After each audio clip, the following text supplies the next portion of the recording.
Today, I'm going to explain a horror mystery movie called The Vault. Spoilers ahead. Watch out and take care.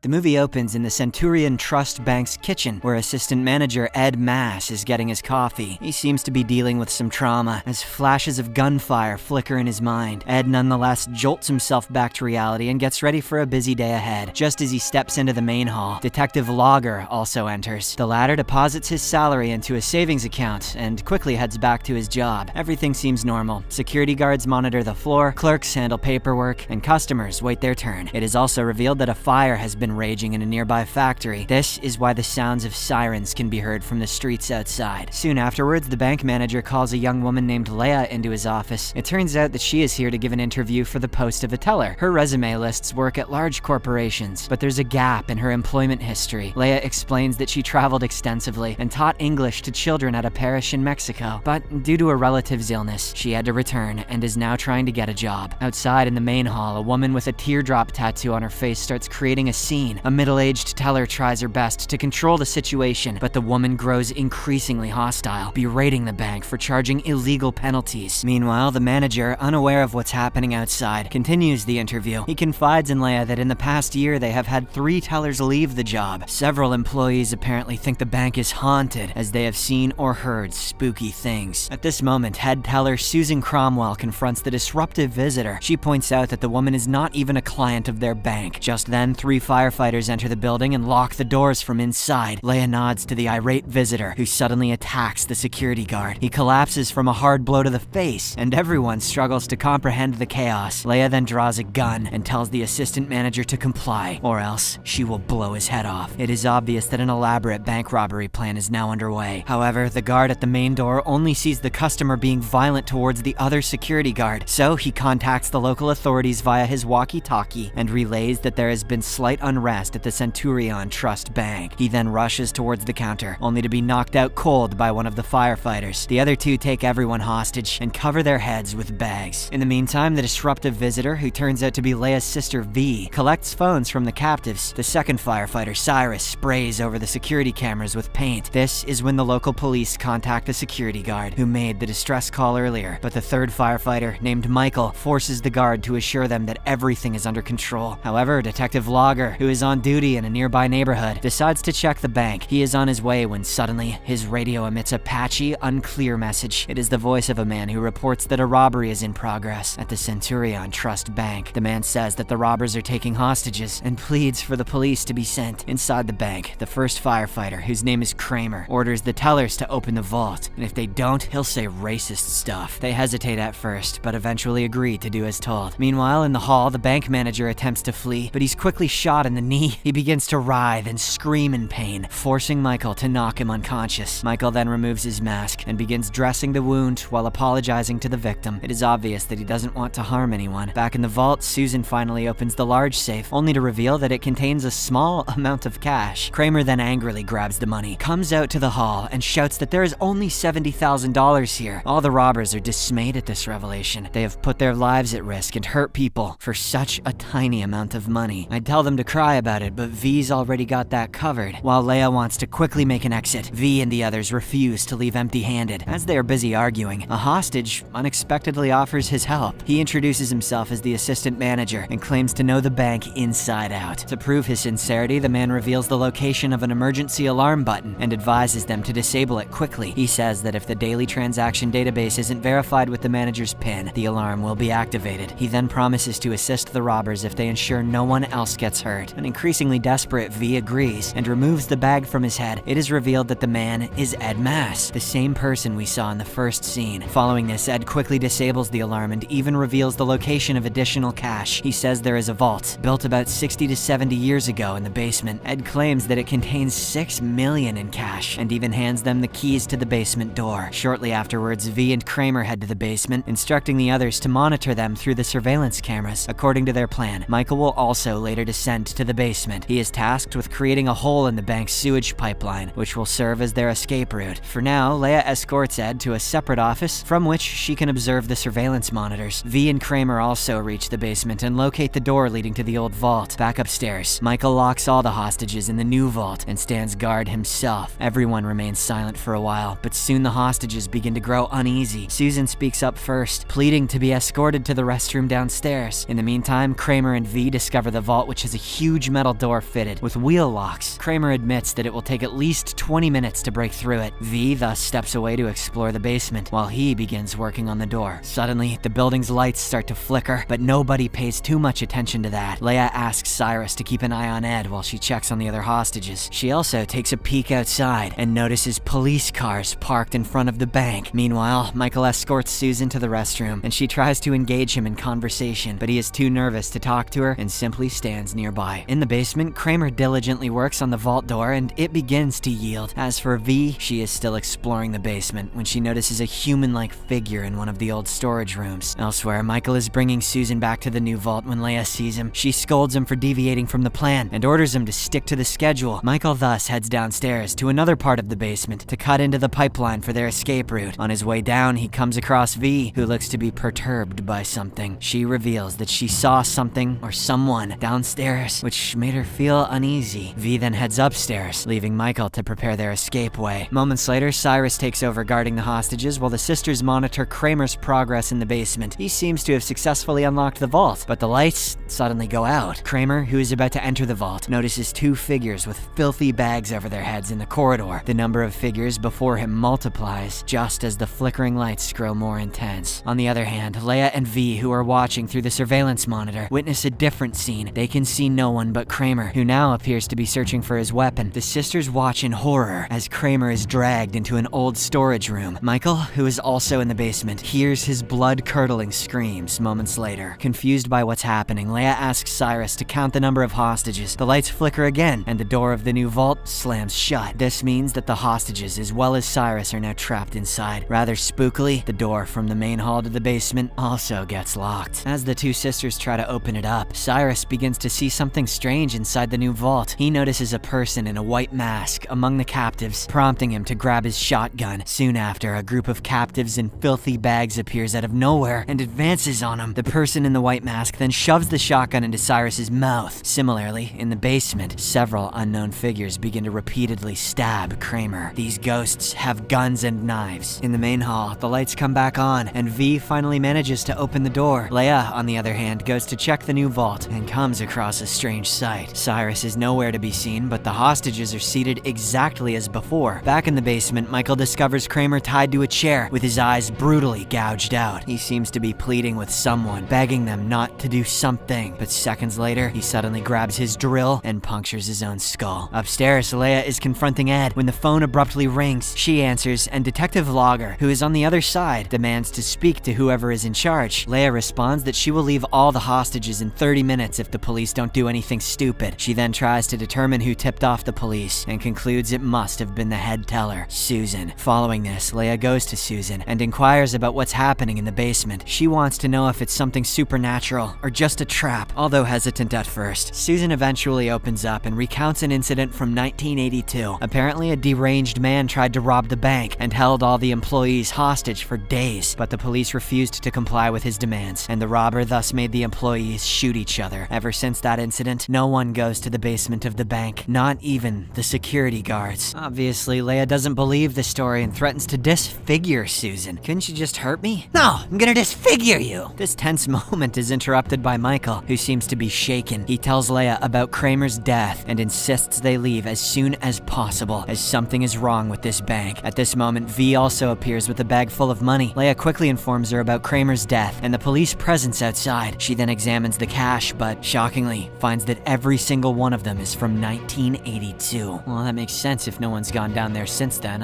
Why's that a twist? Realizing that the situation is spiraling out of control, Leia interrogates the guard. She is trying to understand the scenario outside and what the police will do next, but the guard advises her to release the hostages and save herself. Following this, Leia heads back to the office where she had interrogated Susan. Before she can ask anything, she notices the indicator for an outgoing call on the office phone. She picks up the receiver and hears a distress call from someone. A patchy, unclear male voice reports that a robbery is underway at the Centurion Trust Bank. This is exactly the same call that Detective Logger had heard earlier. Meanwhile, Michael returns to the basement and finishes cutting into the pipeline. He is wrapping up his work when suddenly he hears someone nearby crying for help. Michael rushes towards the sound and finds an injured woman on the floor, but she unexpectedly transforms into a charred corpse and reaches out toward him. A terrified Michael has no option but to flee from the spot. Sometime later, V heads downstairs and sees Michael pouring gasoline on the floor. He pleads with her to escape the bank, but refuses to leave himself. A visibly emotional V then hugs him tightly and finds the exit, while Michael sets the corridor on fire. He is attempting to block the escape route from the ghostly pursuers, but also unwittingly activates the fire alarm. Upstairs, Ed tells Leia that now the police will be forced to come in. He begs her to let all the hostages go, and rather surprisingly, Leia obliges. She releases the assistant manager and hands him a knife to free the other hostages. Leia then grabs the bag of money and heads to the basement. The bank security officer begs her not to go down there, but she ignores his warnings. Shortly afterwards, police storm the building and fire at the escaping Leia. She falls on the staircase, injuring her leg, but continues towards the pipeline. On the other hand, all the hostages flee, except the assistant manager Ed, who silently stands there. As Leia reaches the pipe opening, she suddenly hears Michael's voice and heads to the old vault, but the doors begin to close and now she's trapped with several ghosts who have filthy bags on their heads. Just when all hope seems to be lost, Michael arrives in the nick of time to pull her out. He then tells her to run and stays behind to hold off the ghosts. Michael,